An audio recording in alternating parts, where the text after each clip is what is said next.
Hello दोस्तों, आप सभी लोगों का डिफेंस कॉम्पिटिटिव क्लासेस में आज के महत्वपूर्ण सेशन में आप सभी लोगों का स्वागत है। उठो जागो, तब तक मत रुको जब तक कि आपको लक्ष्य की प्राप्ति हो जाए, क्योंकि सपना आपका है और सपना आपको ही पूरा करना है। क्योंकि हार यदि आपने मान ली तो आपकी हार है, अगर आपने ठान ली तो आपकी जीत है। आपको जिद्दी बनना, क्योंकि जीत के लिए जिद चाहिए, इसीलिए आपको जिद्दी बनना है और जिद्दी बन करके आप विजेता बनेंगे।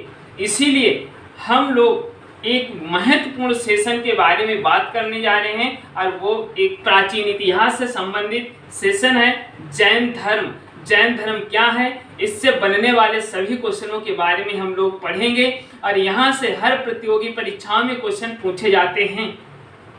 तो आइए अब हम लोग पढ़ते हैं जैन धर्म क्या है और जैन धर्म से संबंधित जो भी जितने भी क्वेश्चन जिस भी कैसे भी कंपटीशन में आए हैं, हर प्रकार के क्वेश्चन से हम लोग अवगत होंगे। तो आइए जैन धर्म क्या है। तो सबसे पहले जैन धर्म,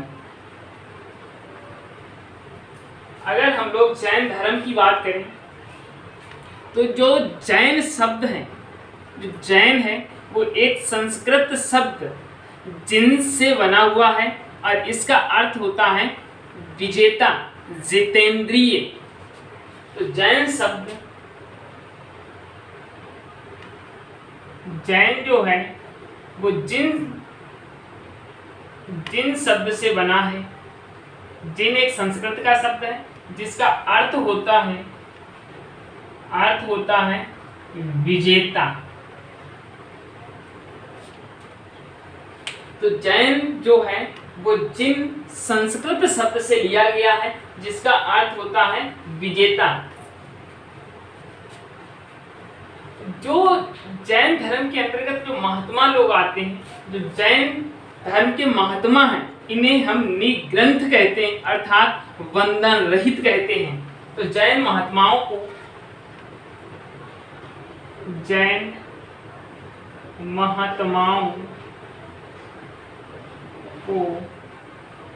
महात्माओं को क्या कहते हैं? निग्रंथ कहते हैं। निग्रंथ कहते हैं। निग्रंथ का मतलब होता है वंदन मुक्त, वंदन रहित, वंदन रहित होता है।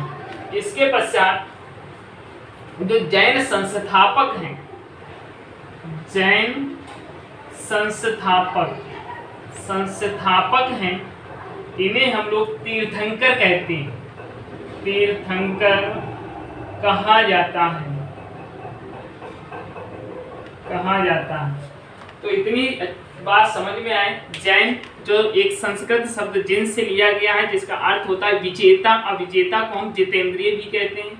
उसके पश्चात जो जैन महात्मा हैं, इन लोगों को निग्रंथ कहते हैं। निग्रंथ का मतलब होता है वंदन रहित। उसके पश्चात जो जैन संस्थापक हैं, इन्हें हम तीर्थंकर कहते हैं। यदि हम बात तीर्थंकरों की करें तो फर्स्ट जो तीर्थंकर हैं वो ऋषभदेव हैं। कौन है? तो ऋषभदेव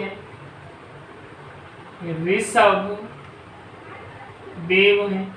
इन्हें हम लोग आदिनाथ भी कहते हैं। ऋषभदेव या इन्हें को हम लोग आदिनाथ भी कहते हैं। आदिनाथ भी कहा जाता है। तो कोई पूछ दे कि जैन धर्म के प्रथम तीर्थंकर कौन है, तो ऋषभदेव या आदिनाथ कहते हैं। अगर हम बात ऋषभदेव और एक अरिस्टनेम है, ऋषभदेव और अरिस्टनेम, ये दो ऐसे तीर्थंकर हैं जिनका उल्लेख या जिनका वर्णन ऋग्वेद में भी मिलता है। ये क्वेश्चन बहुत इंपॉर्टेंट हो जाता है। ऋषभदेव तथा अरिस्टनेम, इन दोनों का उल्लेख जो है वो ऋग्वेद में मिलता है। कहाँ मिलता है? ऋग्वेद में मिलता है। ऋषभदेव तथा अरिस्टनेम, इन दोनों तीर्थंकरों का जो उल्लेख है वो ऋग्वेद से प्राप्त होता है, ऋग्वेद में प्राप्त होता है। कुल कितने तीर्थंकर हो चुके हैं? तो कुल जो तीर्थंकर हैं वो 24 तीर्थंकर हो चुके हैं। 24 में जो 23वें सबसे महत्वपूर्ण है 23वें तीर्थंकर कौन है? तो पार्श्वनाथ है, पार्श्वनाथ है। और 24वें तीर्थंकर कौन है? तो 24वें ही तीर्थंकर वर्धमान, वर्धमान। इनका बचपन का नाम है, ऋषि को हम कहते हैं महावीर स्वामी, महावीर स्वामी, महावीर स्वामी। दोस्तों बड़े अच्छे से चीजों को समझ पा रहे हैं। जो ऋषभदेव और अरिष्टनेम है, इनका ऋग्वेद में उल्लेख है। कुल तीर्थंकर कितने? तो 24 कुल तीर्थंकर हैं। 23वें तीर्थंकर पार्श्वनाथ है, 24वें तीर्थंकर वर्धमान। वर्धमान जो महावीर स्वामी, इनका बचपन का नाम वर्धमान है, वैसे महावीर स्वामी कहते हैं। तो चीजें समझ पा रहे हैं अच्छे से। इसके पश्चात यदि हम लोग देखें, अब महावीर स्वामी के बारे में जानते हैं कि महावीर स्वामी से संबंधित क्या क्वेश्चन बन सकते हैं। हर एक क्वेश्चन को नोट करेंगे।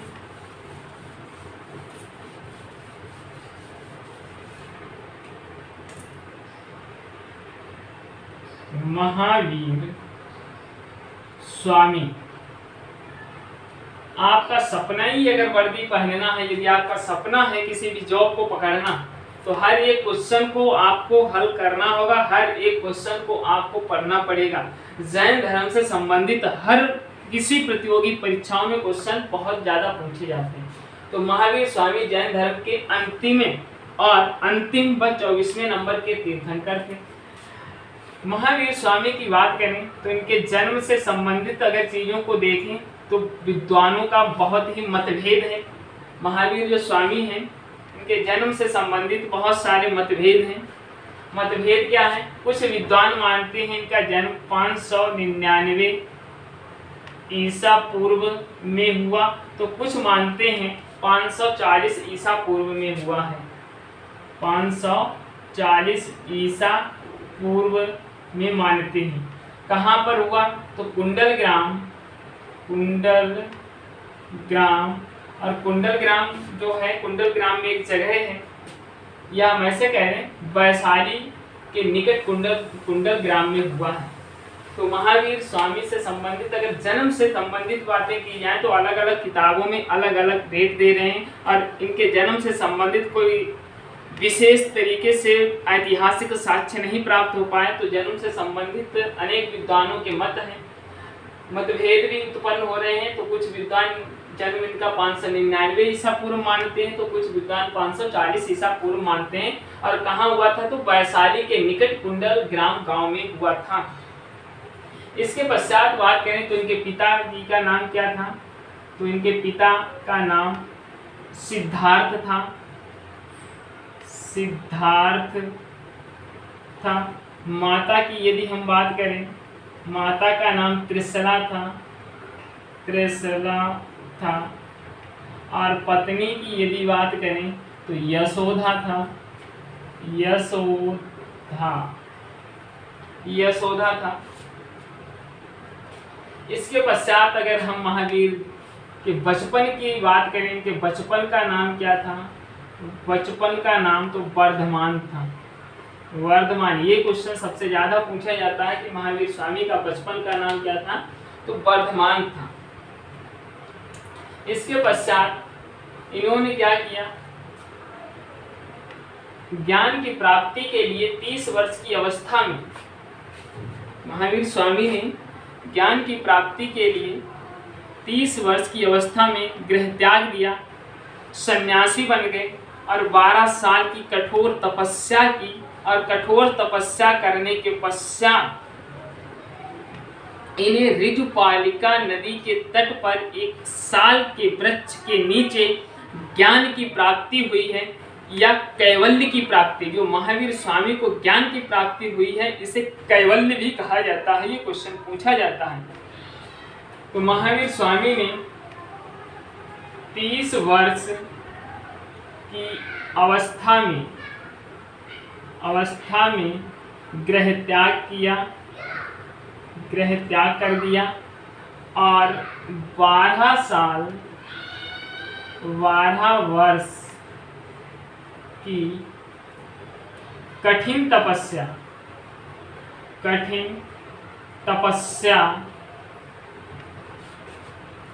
करने पर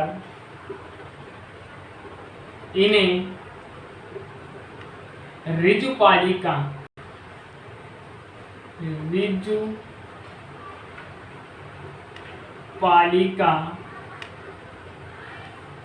नदी के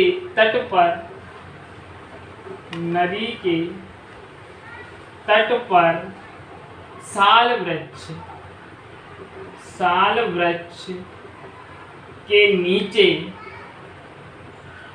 कैवल्य कहें तो ज्ञान की प्राप्ति हुई। तो महावीर स्वामी ने 30 वर्ष की अवस्था में देहत्याग कर दिया और संन्यास धारण कर लिया। 12 साल की कठोर कठिन से कठिन तपस्या करने के पश्चात इन्हें ऋजुपालिका नदी के तट पर साल वृक्ष के नीचे कैवल्य अर्थात ज्ञान की प्राप्ति हो गई। तभी से ये तीर्थंकर या जिन या विजेता कहलाए। अब जैन धर्म की या जो महावीर स्वामी हैं, इन महावीर स्वामी के प्रथम शिष्य कौन बने? प्रथम शिष्य, ये क्वेश्चन पूछा जाता है। प्रथम शिष्य, इनकी एक पुत्री थी अनुज्जा या प्रियदर्शनी, उनके जो पति थे जामाली, वो इनके प्रथम शिष्य बने। तो प्रथम शिष्य कौन इनके बने थे? तो जामाली बने थे, कि इनके दामाद थे, ऐसे हम कह देंगे। इसके पश्चात जैन धर्म के 5 महाव्रत हैं, इन्हें हम पंच महाव्रत कहते हैं।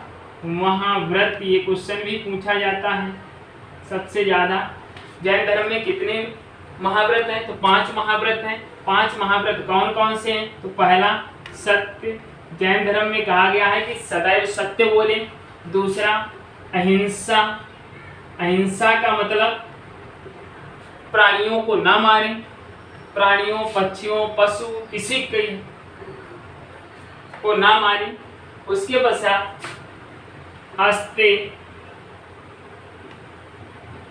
अस्ते मतलब चोरी ना करें। उसके पश्चात अपरिग्रह, धन का संचय ना करें। सत्य, अहिंसा, अस्त्य, अपरिग्रह, ये जो 4 महाव्रत हैं, ये तो पार्श्वनाथ के द्वारा दिए गए थे। और 5वां जो महाव्रत है ब्रह्मचर्य, ब्रह्मचर्य जो है ये महावीर स्वामी के द्वारा दिया गया। तो जैन धर्म के 5 महाव्रत हैं सत्य, अहिंसा, अस्त्य, अपरिग्रह और ब्रह्मचर्य। सत्य मतलब सदैव सत्य बोले, अहिंसा प्राणियों को ना मारे, अस्त्य चोरी ना करें, अपरिग्रह धन का संचय ना करें और ब्रह्मचर्य। तो इस तरीके से अगर देखा जाए तो सत्य, अहिंसा, अस्त्य, अपरिग्रह ये तो पार्श्वनाथ के द्वारा दिए गए और ब्रह्मचर्य की बात करें तो महावीर स्वामी के द्वारा दिया गया। उसके पश्चात जैन धर्म में 3 रत्न हैं जिन्हें त्रिरत्न कहते हैं। त्रिरत्न, ये भी क्वेश्चन सबसे ज्यादा पूछा जाता है कि जैन धर्म के रत्न कितने हैं या जैन धर्म के कौन कौन से त्रिरत्न हैं। तो सम्यक ज्ञान, सम्यक आचरण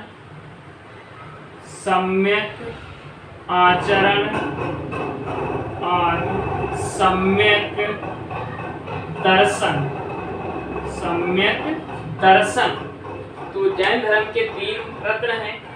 त्रिरत्न जिसे कहा जाता है सम्यक ज्ञान, सम्यक आचरण और सम्यक दर्शन। सम्यक ज्ञान, सम्यक आचरण और सम्यक ज्ञान, ये महावीर और जैन धर्म के द्वारा दिए गए 3 रत्न हैं जिन्हें त्रिरत्न कहा जाता है। ये सबसे महत्वपूर्ण क्वेश्चन है। उसके पश्चात एक क्वेश्चन ये भी है, जो खजुराहो है, खजुराहो के जो जैन मंदिर हैं वो चंदेल शासकों ने बनवाए हैं। ये क्वेश्चन सबसे महत्वपूर्ण और इसे नोट कर लें अच्छे से। जो खजुराहो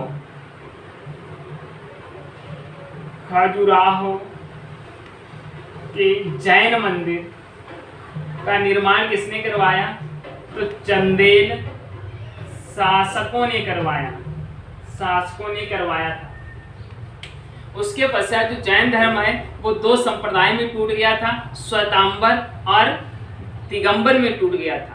इसके पश्चात जो जैन तीर्थंकर हैं, इन जैन तीर्थंकरों की जो जीवनी है इनका उल्लेख जो है वो कल्प सूत्र में मिलता है। ये भी क्वेश्चन पूछा जाता है कि कल्प सूत्र का संबंध किससे है, तो कल्प सूत्र का संबंध जो है वो जैन धर्म से संबंधित है। और कल्प सूत्र की अगर बात करें तो इसमें जो जैन धर्म के जो तीर्थंकर हैं उनकी जीवनी का उल्लेख मिलता है। ये भी सबसे महत्वपूर्ण क्वेश्चन। और जैन धर्म की बात करें तो श्वेतांबर और दिगंबर इसके दो भाग हो गए थे। उसके पश्चात जो खजुराहो के जैन मंदिर हैं इनका निर्माण चंदेल शासकों ने करवाया। इसके पश्चात एक क्वेश्चन और भी यहाँ से पूछ देते हैं, बड़े ध्यान से आप लोग नोट कर लेंगे। जो मौर्य वंश था, जब जैन धर्म का उस समय प्रभाव था, जैन धर्म अस्तित्व में था, उस समय की अगर बात करें तो जैन धर्म का प्रमुख केंद्र मथुरा था और मथुरा की शैली जो है वो जैन धर्म से संबंधित है। ये क्वेश्चन पूछा जाता है सबसे इम्पोर्टेंट। जो मथुरा शैली है वो जैन धर्म से संबंधित है और उस समय मथुरा जैन धर्म का एक केंद्र था। तो दोस्तों आशा है, उम्मीद है आपको जैन धर्म से संबंधित हर एक प्रकार की क्वेश्चन से आपको अवगत कराया। इसे आप अच्छे से नोट करें और बड़े अच्छे से पढ़ाई करें। आपको यहाँ से परीक्षा में हर हाल में क्वेश्चन देखने को मिलेंगे।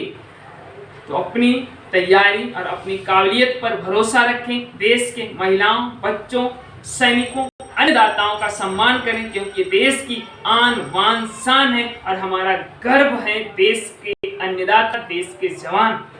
तो दोस्तों आज इतना ही रखते हैं, कल आगे हम पढ़ेंगे। जय हिंद, जय भारत।